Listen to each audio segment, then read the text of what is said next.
anything. Just there. Mike's radio exploded with static. Then a voice. Not his partner, not anyone. Don't leave us. They ran. Back to the elevator. Mashed the button. Nothing. The doors wouldn't close. The whispers were right behind them now, breathing. Sarah looked at her watch. 3 a.m. The elevator hummed to life at 3:01. Doors slid shut. They shot up to the 5th floor. Sarah didn't sleep that night. The next day, she went to the local library, found a historian named Ellen Price. Ellen had a file on Mercy, thick as a phone book. Turns out, in the 1,920 seconds, Mercy wasn't just a hospital. It was a sanatorium for tuberculosis.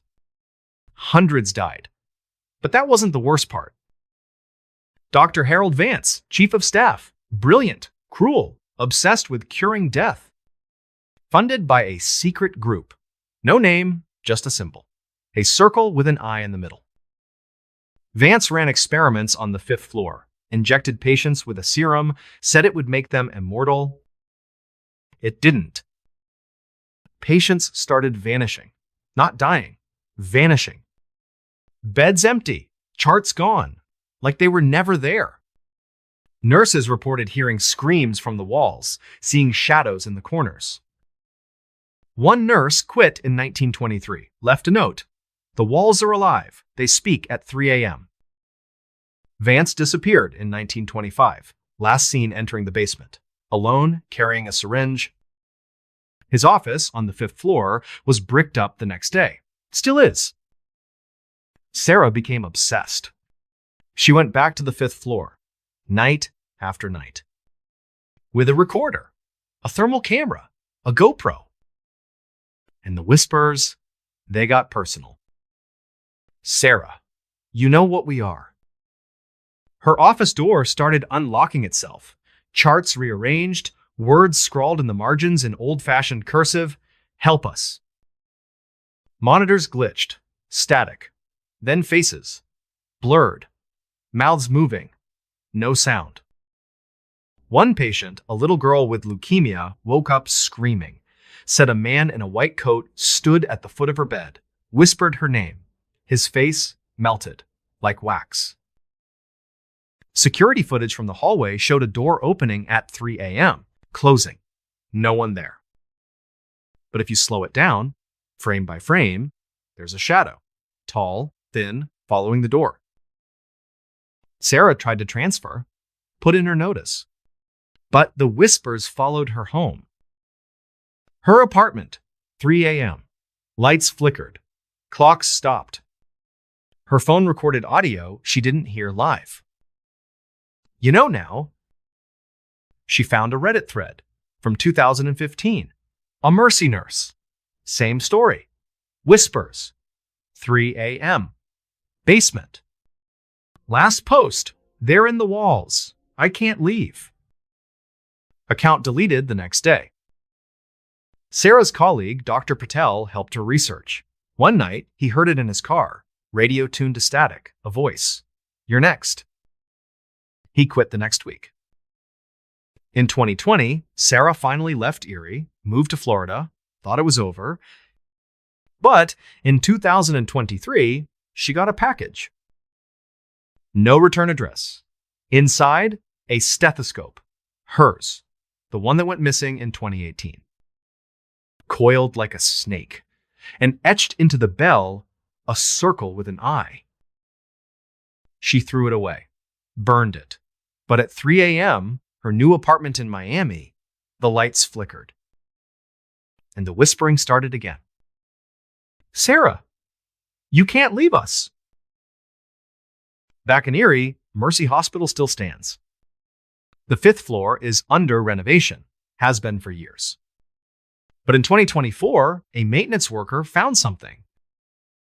Behind the bricked-up door of Vance's old office, a hidden stairwell leads down to a room.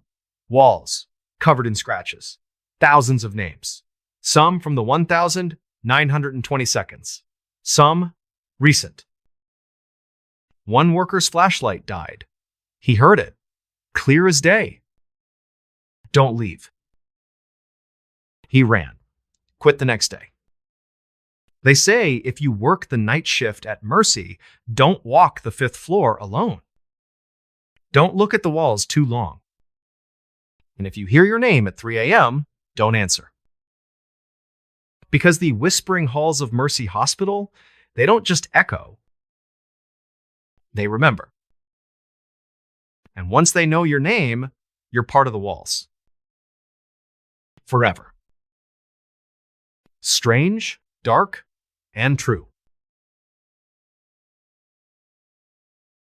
Room 13 at the Blackwood Hotel. If you ever find yourself in Savannah, Georgia, walking those humid, moss-draped streets where the gas lamps still flicker like they're running on real flame, you might pass a 3-story brick wedding cake of a building called the Blackwood Hotel. From the outside, it looks romantic, iron balconies, magnolias, that perfect Southern Gothic charm tourists pay good money for. Inside, the lobby still has the original grand staircase, a massive oil portrait of the first owner glaring down at you, and a smell that's equal parts old money and something faintly metallic, like a penny left on a grave. The staff are polite, quiet, and they will do anything to keep you from being assigned to the 3rd floor after dark. Clara Bennett didn't know that when she checked in on the 16th of October 2023, 34 years old, travel writer, professional skeptic, the kind of woman who once spent the night in the Lizzie Borden house with nothing but a thermos of coffee and a smirk. She was in town to write a piece on historic hotels with character. The clerk, an older woman named Evelyn with a silver bun and eyes that had seen too much, slid a heavy brass key across the counter and said, "Room 13, 3rd floor. Elevators are temperamental after sunset."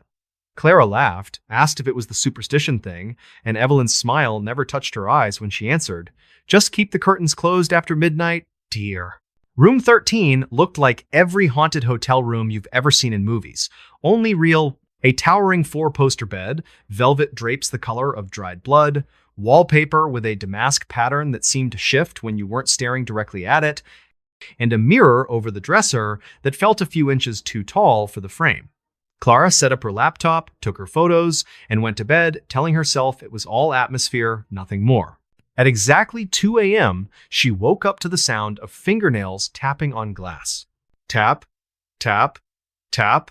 The curtains were drawn tight, but they bellied inward like a woman in a long dress was pressing against them from the outside, breathing slow and patient. Clara grabbed her phone.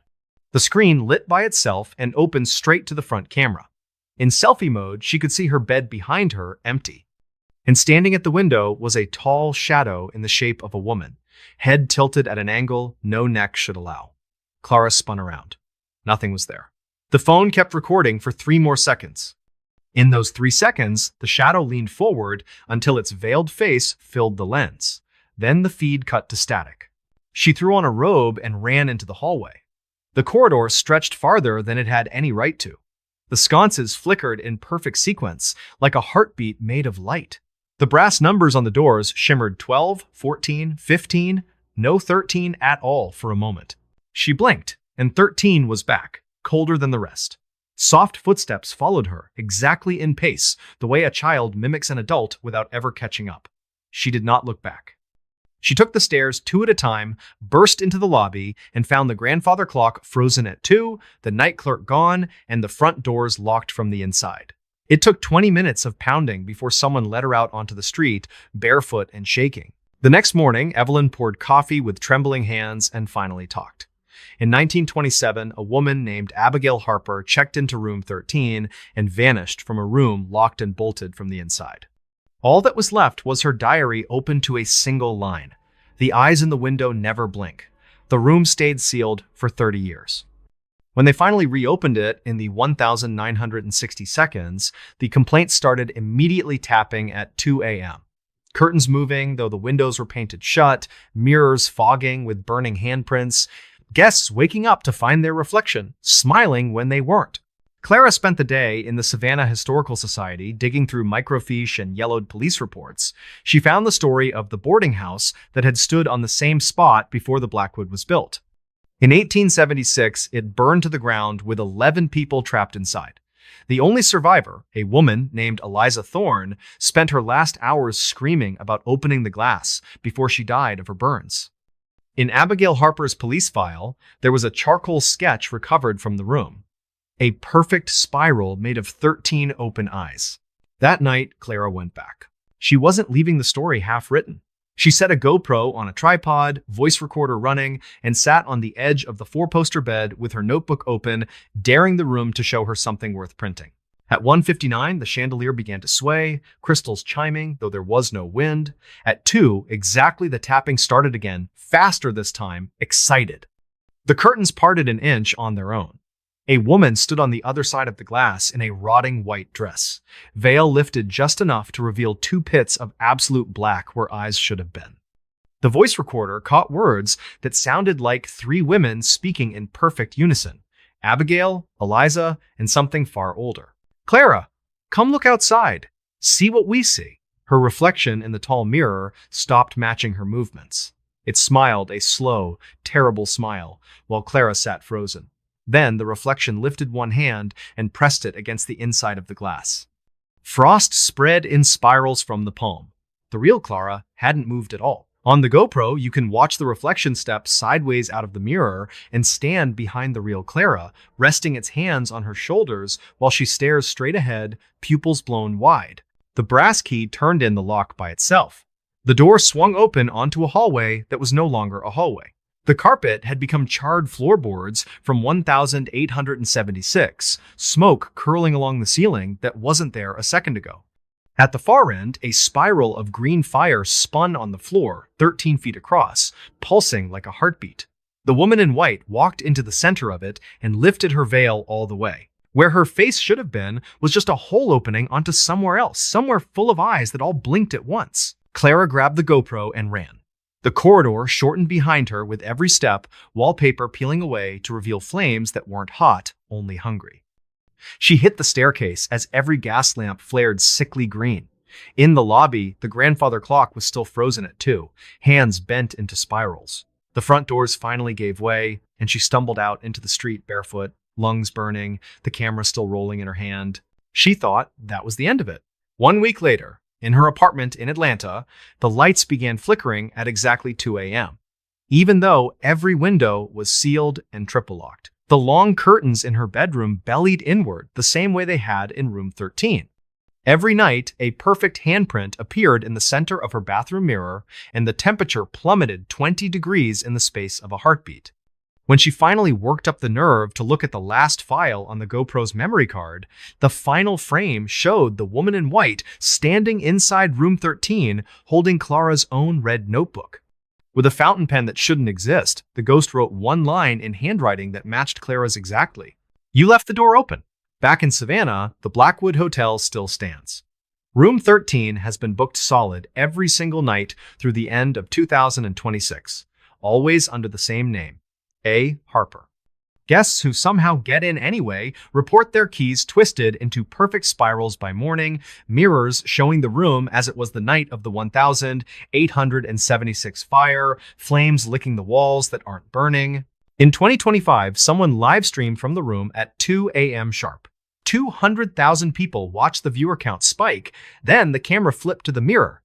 Clara Bennett's face stared out from the glass, 3,000 miles away and fast asleep in Atlanta, mouthing a single word over and over: "Help." The kid streaming dropped the phone and ran. Security footage shows him pounding on doors that refused to open. When the night manager finally arrived with the master key, the room was empty. The phone, still recording, pointed at a mirror that now showed nothing at all. If you ever check into the Blackwood and the key in your hand says 13, do yourself a favor. Give it back. Walk away. Because some doors, once opened, don't care how far you run. Some rooms aren't haunted. They're waiting. And room 13 at the Blackwood Hotel still has a vacancy, with your name on it. The elevator that never stops at Crescent Towers. If you ever have the misfortune of living in a high-rise in Chicago, pray the building doesn't have an Otis Model 13 elevator. Pray harder that the button marked 13 never glows red. Because once it does, the ride only goes one way, and it never, ever reaches the bottom. Crescent Towers stands 47 stories tall on the lakefront, a sleek glass needle that catches the sunrise like a blade. It was finished in 1977, right after one of the worst construction accidents in city history. 47 workers were buried alive when the foundation pour collapsed and the wet concrete swallowed them whole. The official report called it a tragedy. The men who poured the next load called it a tomb. They sealed the hole, built straight over it, and installed a single high-speed elevator that was supposed to serve every floor from lobby to penthouse. They never told anyone the shaft runs 47 feet deeper than the blueprints say. Jules Harper moved into apartment 13B in late August 2024. 31, night shift trauma nurse at Mercy General, the kind of woman who could start an IV in a crashing patient while cracking dark jokes to keep the interns from crying. She'd survived a real elevator plunge in med school. Cables snapped, 6 floors, lived to tell the tale. So when residents whispered that Crescent Towers didn't actually have a 13th floor, she laughed and said, "Good, I hate odd numbers anyway." She stopped laughing on the night of October 13, 11:47 p.m. She stepped into the elevator alone, scrubs still flecked with someone else's blood, pressed L for lobby, and leaned against the mirrored wall. The panel flickered like a dying fluorescent bulb. Every button went dark except one. 13 lit up, blood red, bright enough to paint the whole car crimson.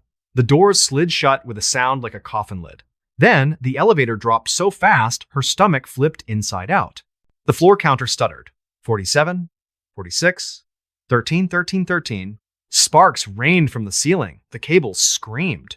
Her phone had no signal, but the mirror still worked just fine. Only the reflection wasn't empty anymore.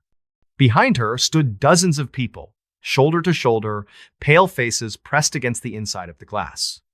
Their eyes were nothing but wet black pits, and every mouth was moving at once, fogging the mirror with breath that spelled out names, dates, patient codes Jules had charted just hours earlier. The elevator lurched to a stop. The doors opened onto a hallway that shouldn't exist. Raw concrete, dripping rebar, emergency bulbs flickering the color of old bruises. Brass plates on the doors read 13A, 13B, 13C, all the way down a corridor that bent farther than the building was wide. The elevator doors closed behind her, and the car simply vanished, leaving smooth concrete where it had been. Apartment 13B, her apartment, stood open at the end of the hall. She ran to it because it was the only thing that looked familiar. Inside was her furniture, her dishes, her life, but everything had melted like candle wax. The couch sagged into the floor. The television oozed down the wall in black rivers.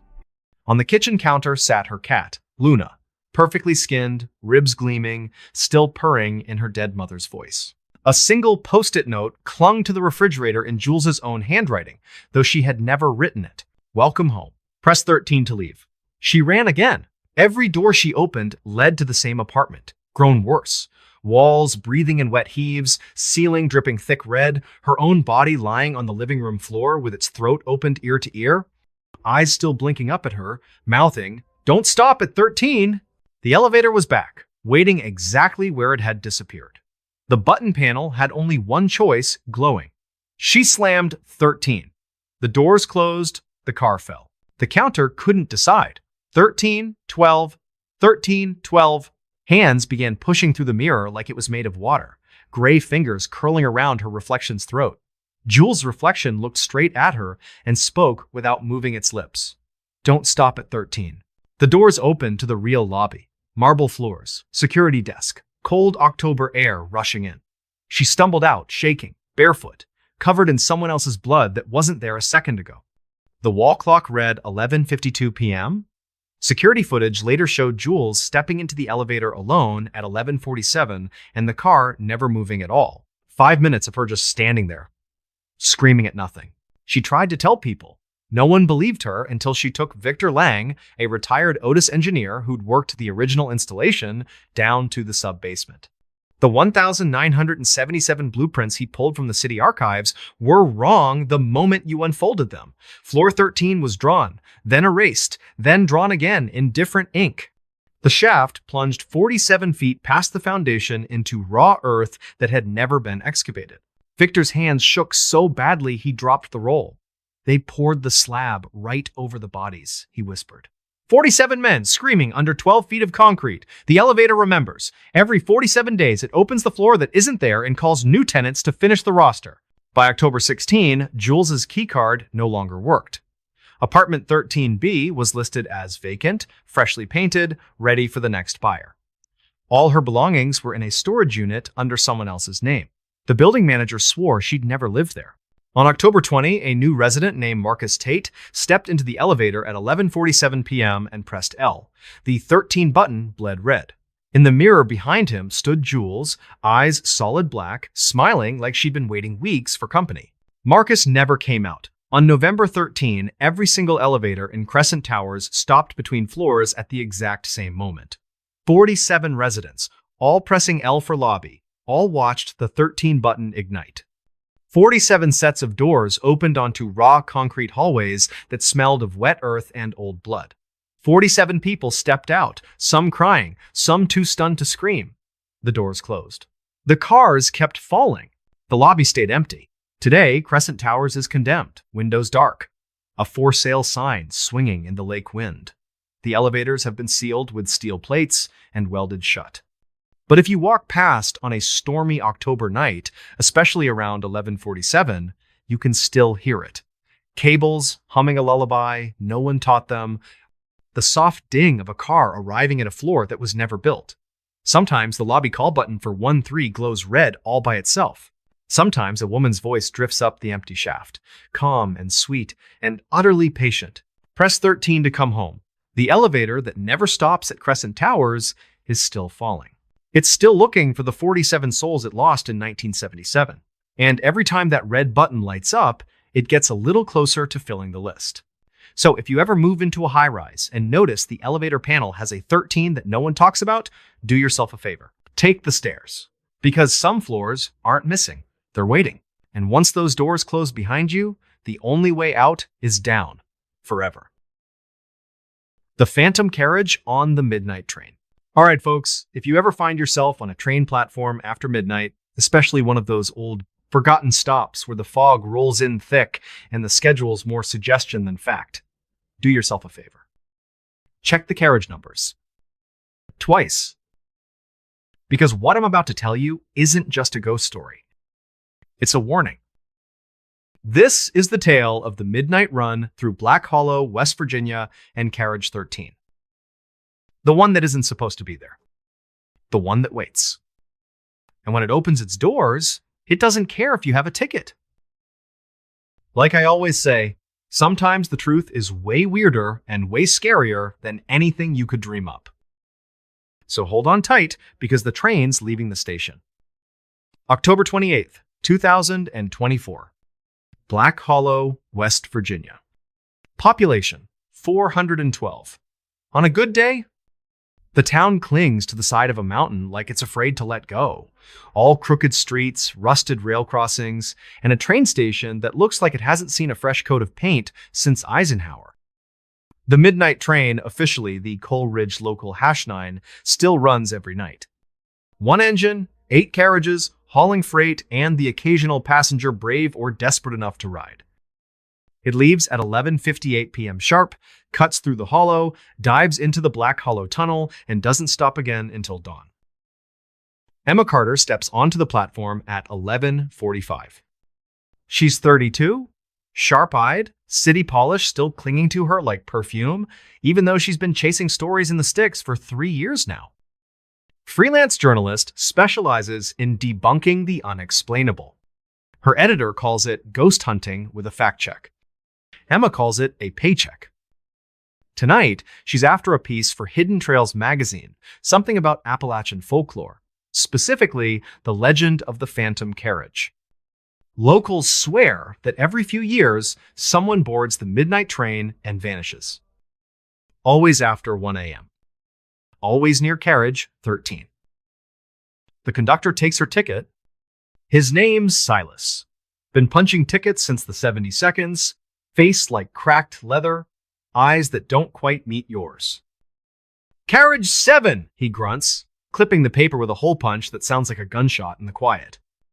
Then he leans in, voice low. Whatever you do, don't go past Carriage 8. Carriage 13, It ain't on the manifest. And it don't like visitors.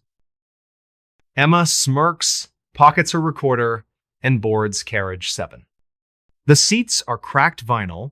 The air smells of coal dust, wet wool, and something metallic, like blood left out too long. Only 3 other passengers. An old woman knitting, a teenager with headphones, and a man in a suit staring out the window like he's waiting for someone who'll never show. The train lurches at 11:58. Lights flicker, then steady. The wheels scream on the rails, and Black Hollow fades into the fog. Emma settles in, opens her notebook, starts jotting ambient details. Dim fluorescent bulbs, slight vibration in floor. Smell, ozone plus mildew. She hits record on her phone. The mic picks up the clack, clack, clack, the low hum of the engine, and something else. A whisper. So faint, she thinks it's wind. But the train's sealed. She plays it back. Emma? Her name?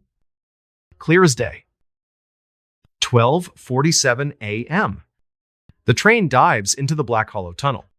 2 miles of pitch black stone carved in 1,892, no lights inside except what the train brings. The windows go dark, the air pressure drops, and the lights inside carriage 7 dim to a sickly yellow. Emma's phone buzzes. No signal, but the camera app opens on its own. Live feed. It's not showing carriage 7. It's showing carriage 13. The seats are full. Pale figures, unmoving, heads turned toward the lens. Their eyes, black pits, mouths open just enough to show teeth that aren't teeth. One stands, tall, cloaked in shadow that moves like smoke. It raises a hand, fingers too long, and points directly at her. The train lurches. A screech of metal on metal, like brakes, but the speed doesn't change. Cold air floods the carriage from nowhere. Emma's breath fogs. The door at the rear, connecting to carriage 8, creaks open an inch. A rusted sign swings into view. 13. She stands, heart hammering, and walks to the door. Peers through the grimy window. The connecting vestibule is dark, but at the far end, another door. Open. Red light spills out, pulsing like a heartbeat. Inside, the cloaked figure waits. Head tilted, beckoning. Emma backs away. The lights strobe. Once, twice. Her notebook flips open on the seat. A page she didn't write. Black ink, still wet, scrawled in handwriting that isn't hers. Stay in 13. The train's PA system crackles, dead for decades, and a voice speaks. Not one. Many. Children. Women. Old men. All saying her name in perfect sync. Emma, ride with us. She runs forward, through carriage 7, past the sleeping passengers, into carriage 6. The lights here are steady, but the windows fogged. Handprints appear from the outside, pressing in, sliding down the glass like they're trying to get in. The old woman looks up, finally, and her eyes, they're black. Not shadowed. Empty. She smiles, and her teeth are too sharp. Emma screams, bangs on the conductor's door, but it's locked. The train howls through the tunnel, and the temperature drops to freezing. The next station is 18 miles away. She makes it. Stumbles onto the platform at 1:27 a.m., frost on her jacket, phone dead, recorder still running somehow. She calls Rachel, her editor, from the payphone outside the depot. Rachel drives 3 hours to get her. They hole up in the Black Hollow Diner, the one with the neon eat sign missing the A. Emma plays the recording. The whispers, the chant. The sound of something dragging beneath the train, heavy, wet, endless. The waitress drops a plate when she hears it. "You rode the 13, she whispers, crossing herself. "God help you." That's when Amos sits down. Retired rail worker, 47 years on the line, hands scarred from coal and cold. He doesn't speak until Rachel buys him coffee. Then, quiet, like he's confessing. 1953, October 31st. Midnight run. Carriage 13 was private, chartered by Elias Vane and his followers. Called themselves the Veil Walkers. Said the tunnel was a gate. That blood and iron could open it. They boarded with trunks, candles, books bound in skin. Conductor tried to stop them. Vane just smiled, said, "We're not leaving. We're arriving." Amos leans closer. Train never made it out of the tunnel. Derailment, they said. But the engine, fine. Carriages 1 through 12, dented, but intact. Carriage 13, gone. Vanished. No wreckage. No bodies. Just blood on the tracks, still warm, and a smell like burnt copper and lilies. But the passengers? They found them. Later. On other trains. Sitting quietly, eyes black, smiling. And every year, on the anniversary, someone new disappears. Always after 1 a.m. Always near carriage 13. Emma can't let it go. She's back in the town archives by noon. 1,953 newspapers, yellowed, crumbling. Front page, midnight train disaster, 1-3 dead. But the photos, wrong. The victims' faces, blurred, like the camera couldn't hold them. One article mentions vocal phenomena from the PA after the crash, passengers screaming from inside the tunnel walls. A 1,978 conductor's log. Carriage 13 appeared at 13A, M doors open, empty seats. Invited passenger aboard, he did not return. A 1,999 police report. A hiker found a train ticket in the tunnel, dated 1953, still warm, with fresh blood on the stub. A 2021 TikTok, now deleted, a teenager filming from Carriage 7, panning back, and there it is. Carriage 13. Red light. Figures waving. She rides again. November 1st. This time with Rachel. Body cams. EMF meters. A crucifix from her Catholic grandmother. They sit in carriage 7, doors locked between carriages, 12:55 a.m. The train enters the tunnel. The lights die. Not flicker. Die. Emergency red strips glow, casting everything in bloodlight. The temperature plummets. Frost forms inside the windows. The EMF meter screams, is less than #0. 5# is greater than Rachel's breath catches. Look. The door to carriage 8, unlocked. Open. Beyond it, carriage 9, 10, 11, 12, and then 13. The red glow pulses faster, faster, like a heartbeat racing. Rachel grabs Emma's arm. We're leaving. But the train brakes. Hard. Metal screams. They're thrown forward. When they stand, the door to carriage 13 is right there. Open. Inside, the seats are full. The figures turn, slowly, in unison. Their mouths open, and the sound that comes out, it's not human. It's the tunnel. The mountain. The rails themselves, screaming, join us. Emma's body cam catches it. The cloaked figure steps forward, hood falling back, revealing not a face, but a void, swirling, like smoke in a jar. It reaches, and where its hand touches the lens, the screen fractures. Rachel pulls Emma back, slams the door, but it won't latch. The handle burns cold, frostbite in seconds. The PA roars, "Emma! Rachel! Ride with us!" The floor vibrates, something crawling beneath the metal, claws on steel. They run forward, through the carriages, passengers gone, seats empty, but the windows full of faces. Pressing against the glass, mouths open, eyes black, hands leaving bloody prints that steam and vanish. The train stops, dead in the tunnel. Doors hiss open. Carriage 13 is attached now, right behind them.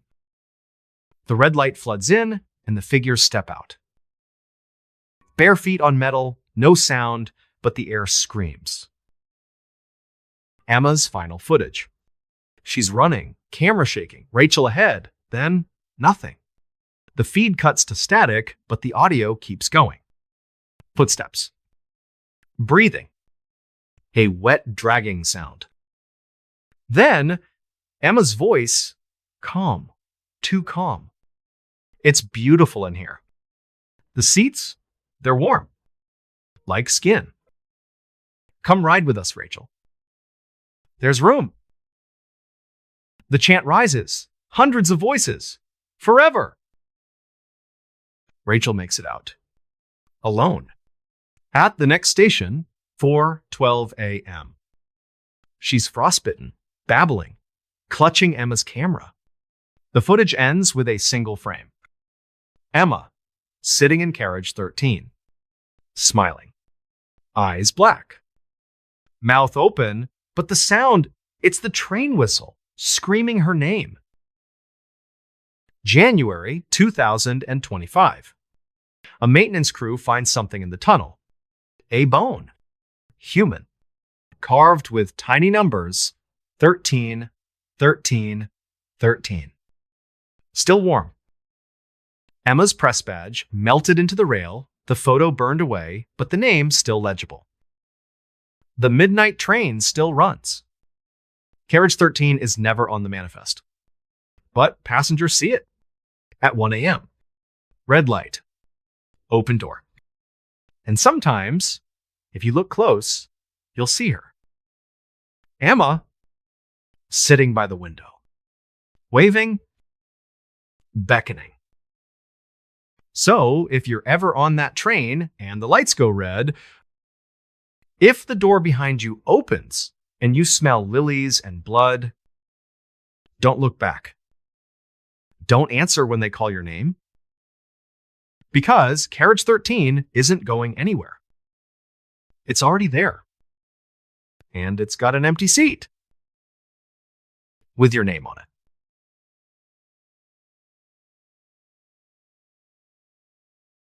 The fog that never leaves Blackthorn Forest. All right, folks, if you're the kind of person who thinks a solo hike through the woods at midnight is a great way to clear your head, especially when the fog is so thick you can't see your own hand, you might want to reconsider.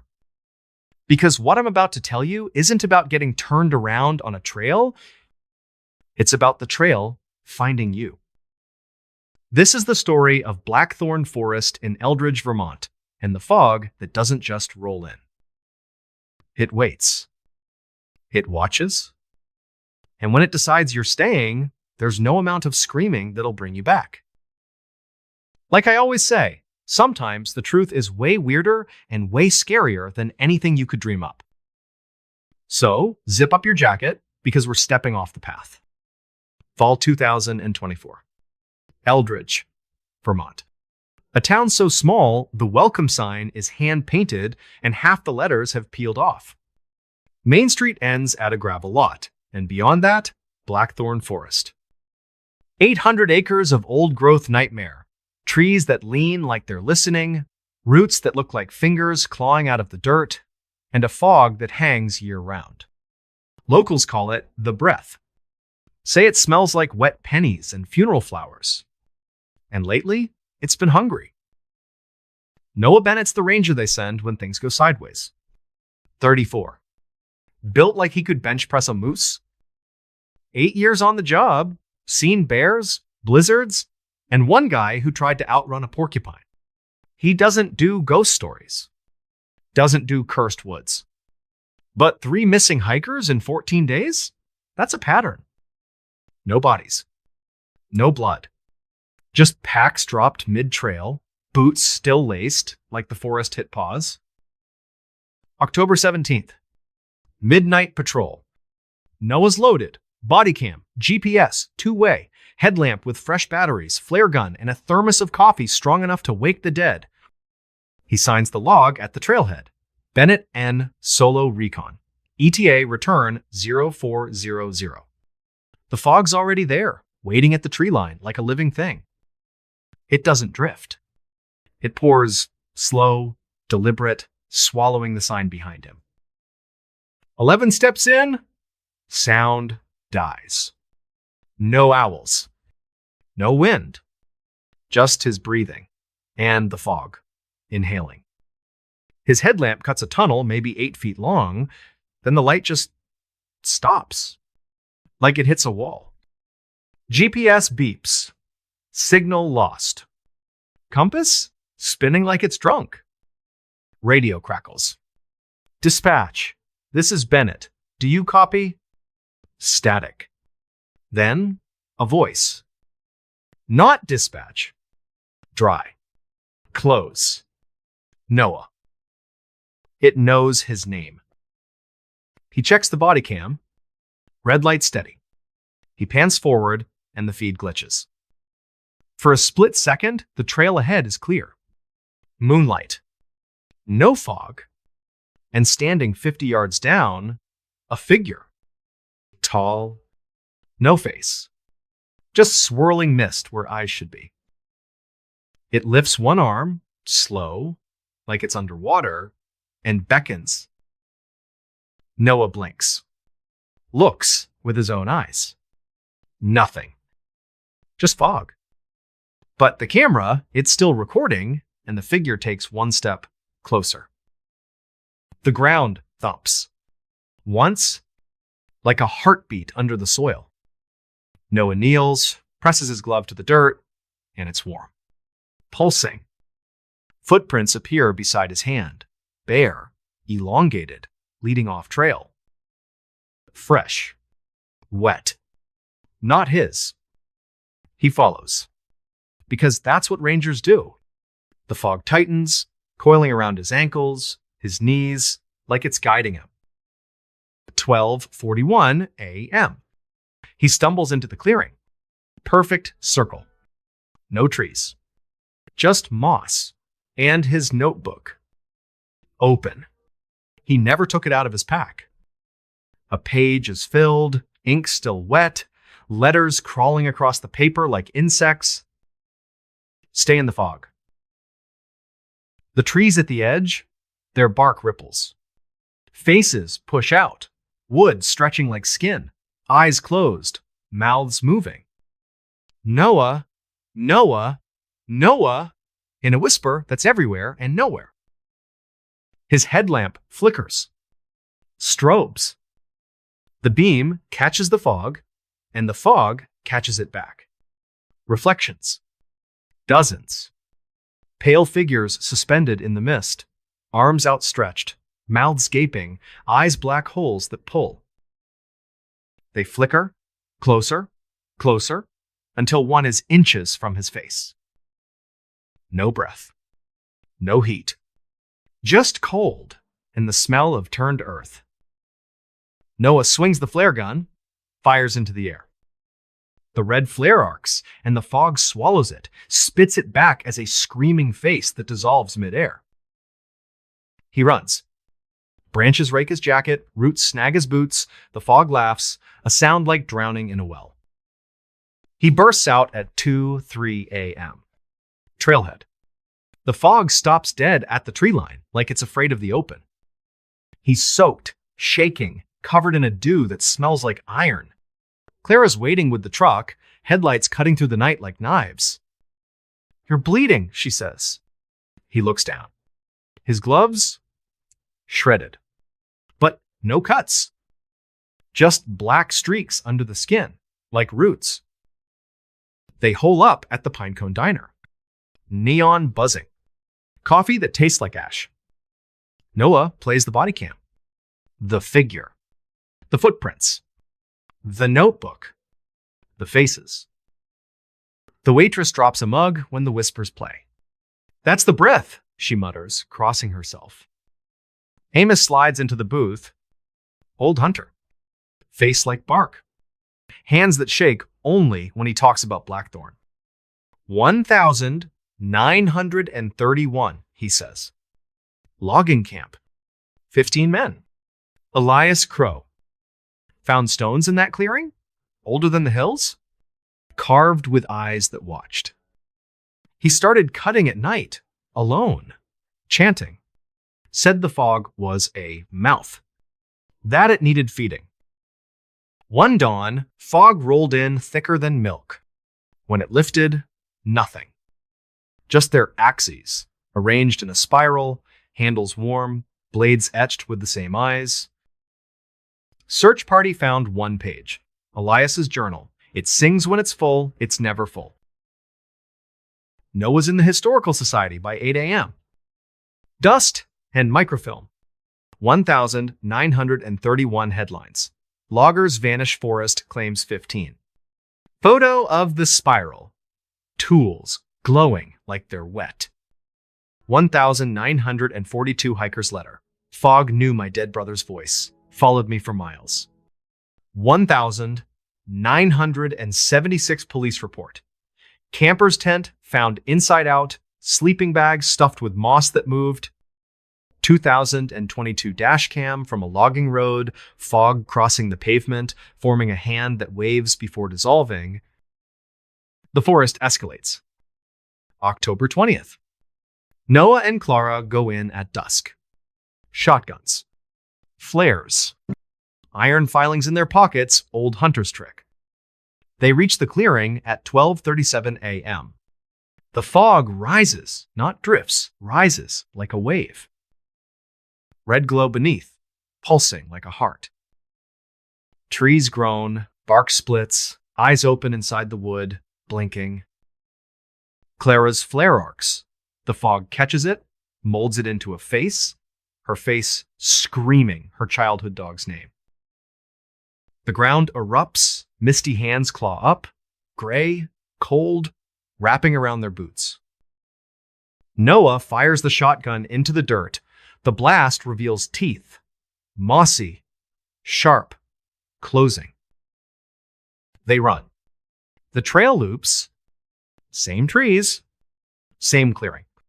4 times. Clara's radio screams her dead father's voice.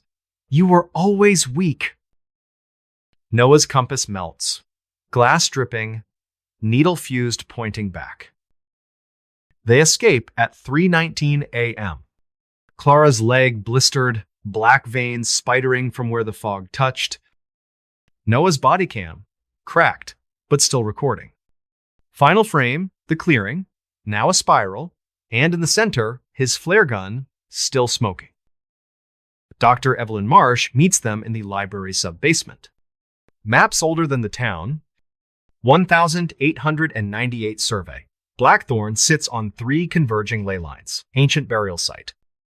Cult of the Veiled Breath. 1,690 seconds. Believed fog was a living archive, stored souls like books. Elias Crow? Great-great-grandson? His rituals weren't worship. They were cataloging. Every soul fed to the fog, added to its memory. It doesn't just take bodies. It takes you. Your first memory. Your worst fear. Your voice. October 24th. Noah's final patrol. Alone. 4 body cams. Drone overhead. UV floodlight. A vial of his own blood, Marsh's desperate plan. Give it a taste of you. Maybe it'll let the rest go. He hits the clearing at 1 a.m. exactly. The fog surges. Red. Thick. Alive. Trees peel open. Bark screaming. revealing a wall of faces, mouths open, eyes black, singing in voices he knows. His mother, his first crush. The kid from Kandahar who didn't make it home. The drone feed shows the truth. The clearing isn't ground. It's a throat. Moss equals tongue. Fog equals breath. Figures rise, not from the mist, from the earth.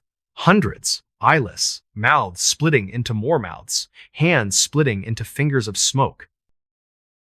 They don't walk. They flow. The chant isn't sound. It's memory. Every secret Noah ever buried, weaponized, pulling him in. He hurls the blood.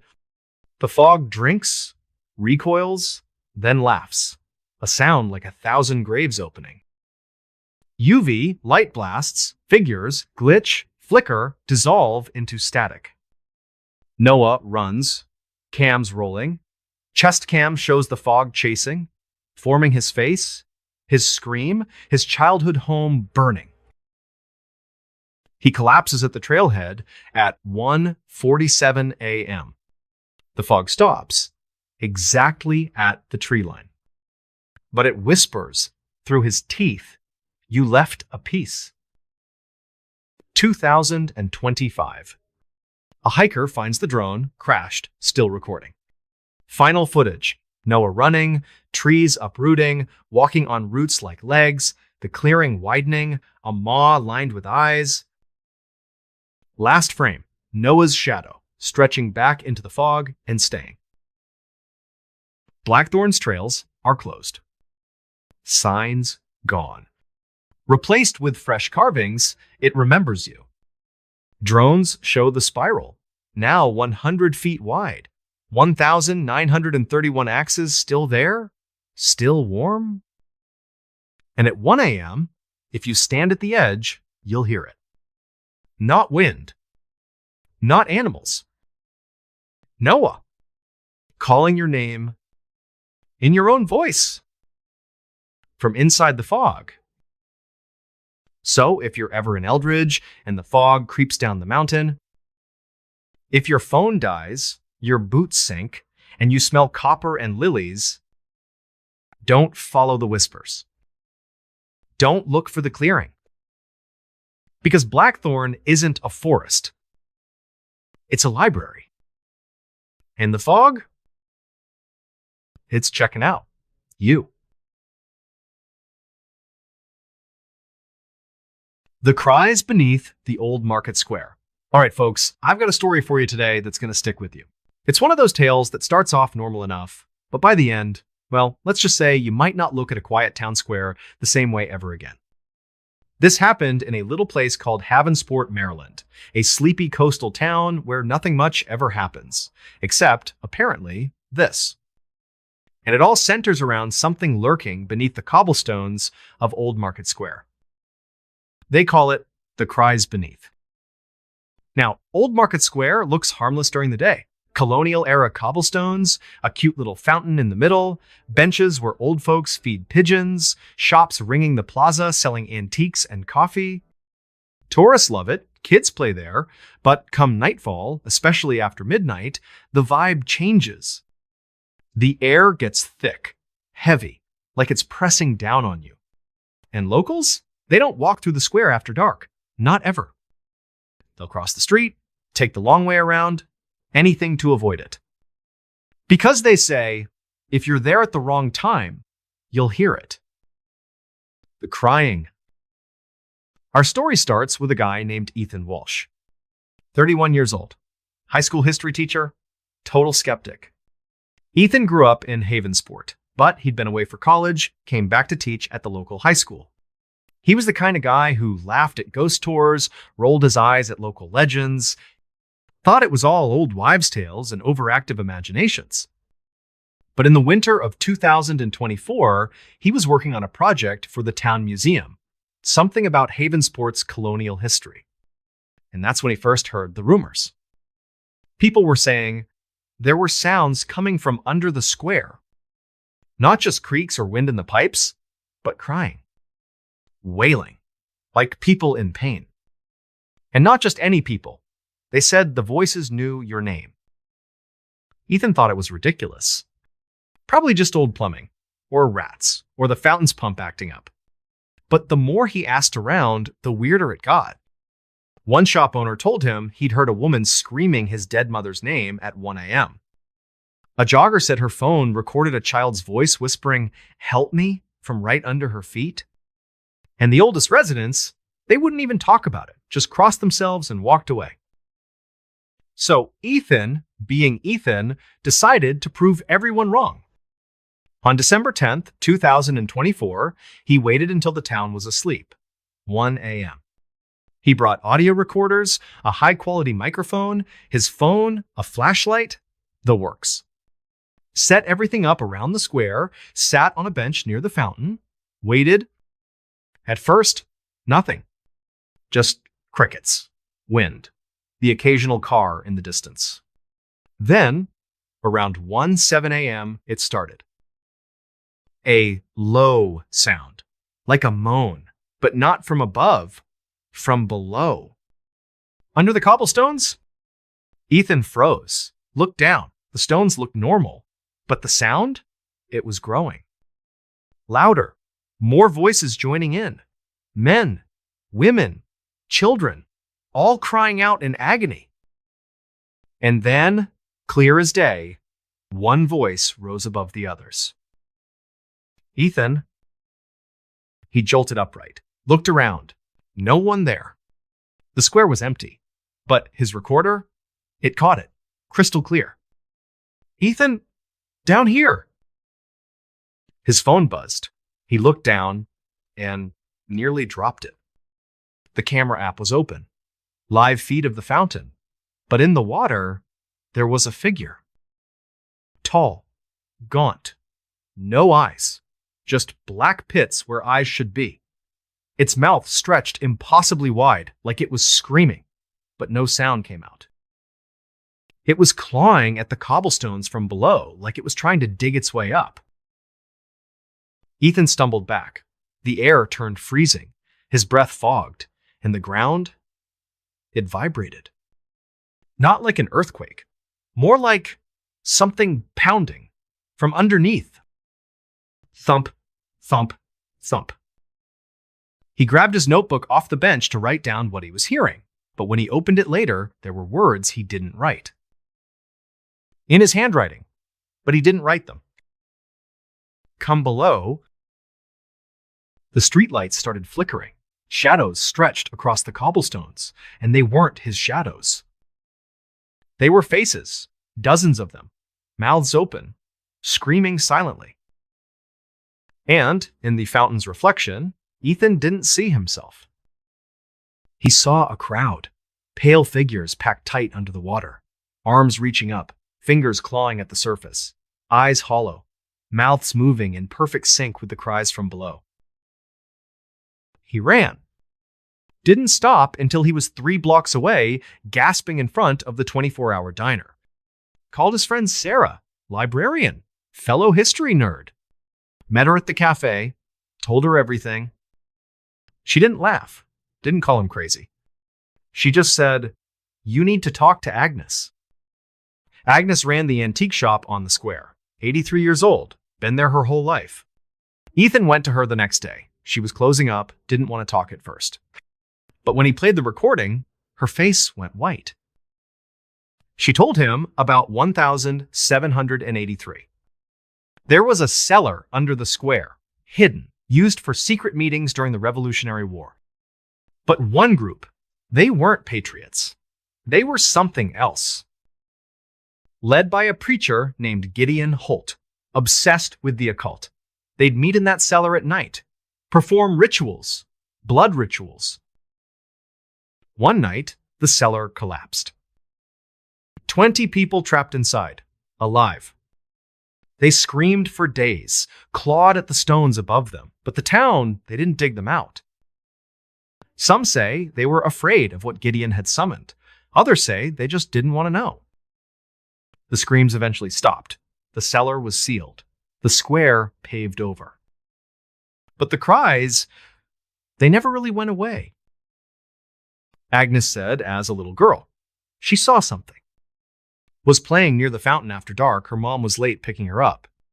Looked down and saw a hand. Gray, skeletal, pushing up between the cobblestones. It grabbed her ankle, burned like ice, left a scar she still has. Ethan didn't sleep that night. Went to the town archives the next day, dug through everything he could find. Found a ledger from 1783, official record of the collapse. But the details, they didn't add up. The bodies weren't crushed. They were arranged. Hands reaching up, faces frozen in screams, eyes wide open, like they saw something coming for them. Then he found a groundskeeper's journal from 1904. The guy wrote about hearing screams at 1 a.m. sharp. Every night, said he saw shadows moving under the cobblestones, like something walking beneath the stones. One entry said, "It said my name. I'm quitting tomorrow." There was even a police report from 1973. A teenager went missing, last seen sitting on the fountain at midnight. His backpack was found the next day in the water, soaked, and carved into the leather dozens of tiny eyes. Ethan became obsessed. Went back to the square, night after night, with better equipment, infrared cameras, EMF detectors. Sarah came with him sometimes. And things escalated. One night, his recorder picked up a loop. Just 2 words, over and over, at 1 a.m. exactly. "Join us! Join us! Join us!" The cobblestones started oozing. A black, tar-like liquid seeping up between